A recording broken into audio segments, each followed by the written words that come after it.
Please appreciate this presentation has been prepared with all sincerity and to the best of knowledge of students, teachers, and volunteers. We welcome words of encouragement and also suggestions for improvement.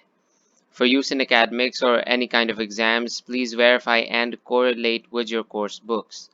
For becoming an associate and/or sending contributions in different subjects including storytelling, please get in touch with your brief profile at baskenjoy@gmail.com. So welcome back everyone. This will be lesson number 2 of tissues of class 9 biology. So in the last lecture we dropped off at simple permanent tissue, and today we'll be taking up the topic complex permanent tissues in plants. So the features of complex permanent tissues, you can probably guess by the name only. Inside the name it's complex.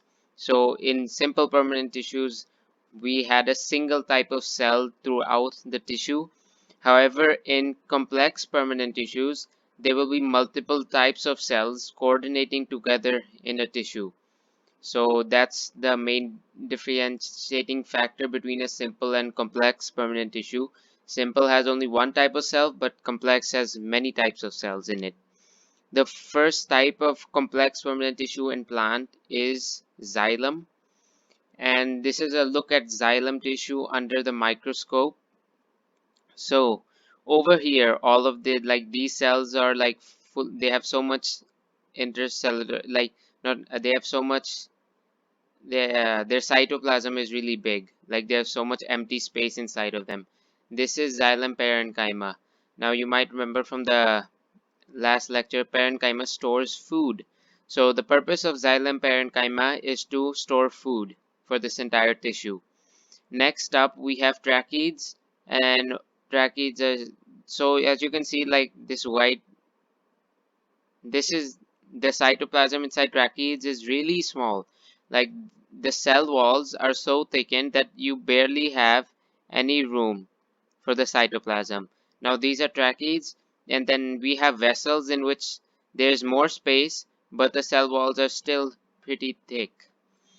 So the main difference between tracheids and vessels, as you can see, in tracheids there's greater deposition of lignin. Like over here the cell wall is way thicker and there's less space for the cytoplasm. Over here cytoplasm has space and cell wall is comparatively less thick. And then we have a narrow diameter in tracheids. As you can see, there's barely any space for the cytoplasm, narrow diameter. However, in vessels there's a larger diameter. Tracheids are mainly there for mechanical support of the xylem tissue. However, vessels are there for the conduction of water. Now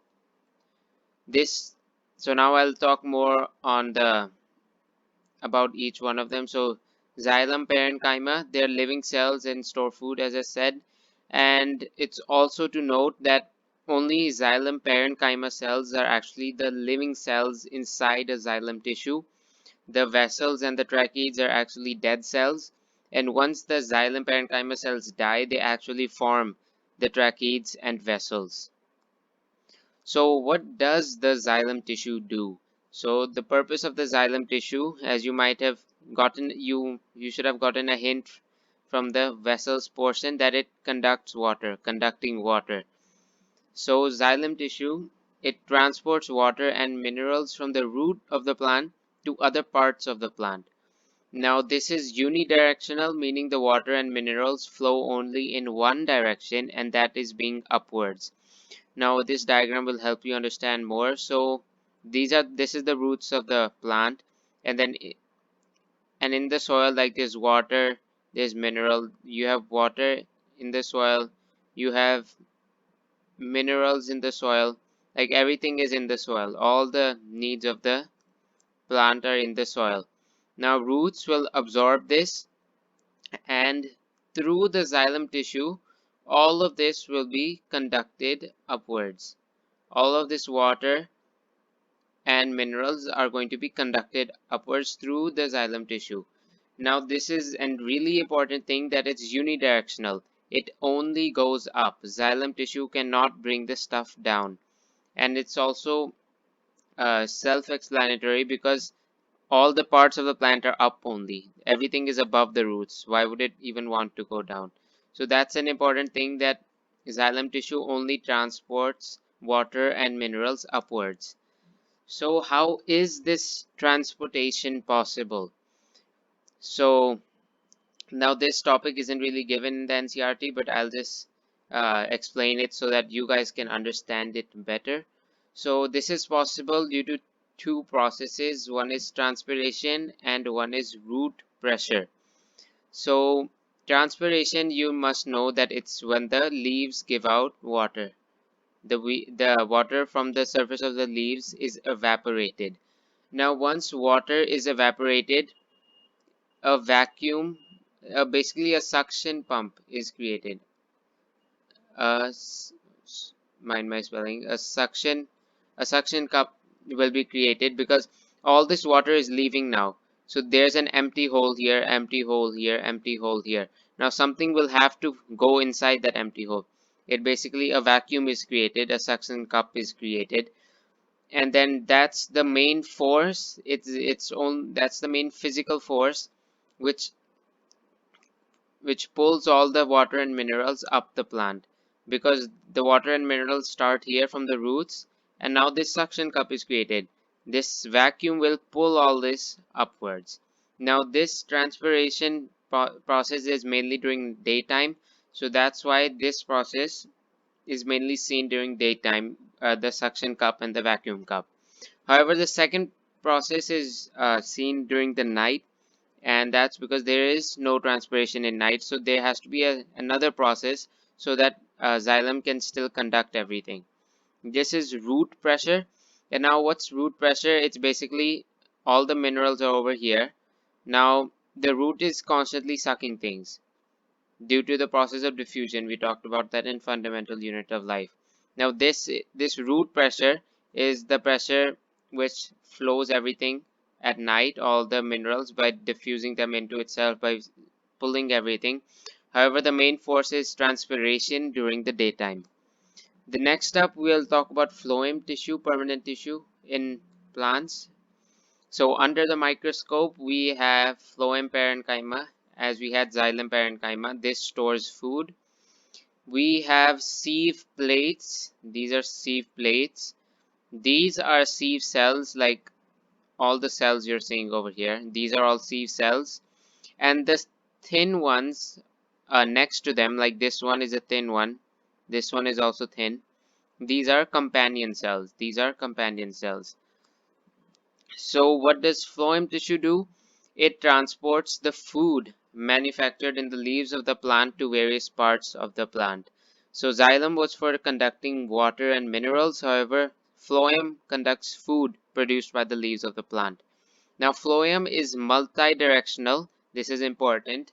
Xylem was only unidirectional. However, phloem is multidirectional, meaning that water and minerals flow both in both directions, upwards and downwards. Now, how is this possible? This is possible with the help of osmotic pressure. Wait, so yes. So how is this food and how is this food conducted in the plant? It's with the help of osmotic pressure. So let's suppose that this cell over here, it just created some food. This cell has some food. It manufactured some food with the help of photosynthesis. Now this cell all the way over here, this cell wants food. How will this happen? So there's this phenomenon known as osmotic pressure, and it's mainly uh, and it's possible due to osmosis. We talked about this in fundamental unit of life. Osmosis, when water moves across a semi-permeable membrane. So we have food over here. Now this food is present in high concentration. So now water will move in so as to make the concentration equal.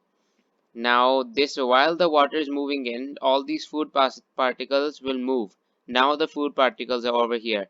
Water will move in, and with the flow of the water, the food particles are now here. And then water moves in this cell, and the food particles move on, and that's how the process of phloem, that's how phloem works, is basically with the help of osmotic pressure, the water moves in, it moves the food particles somewhere else, and then water moves in there, it moves the food particles somewhere else.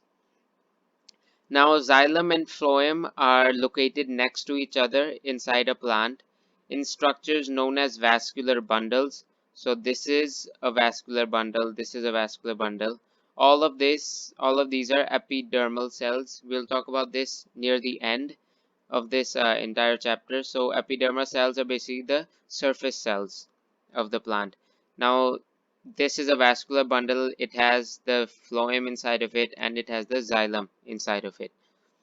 So today we finished up plant tissues with we worked on complex permanent tissues in plants. We talked about its features, how they are complex, and there are two types, which are xylem, and xylem is composed of tracheids, vessels, xylem parenchyma, and we also talked about the functions, features, and how the xylem actually works. And next up we talk about phloem, sieve cells, sieve plates, companion cells, and phloem parenchyma, phloem's working, its features and its functions, and we tied it all up together with the help of vascular bundles. So that will be it for today, and I'll see you next time.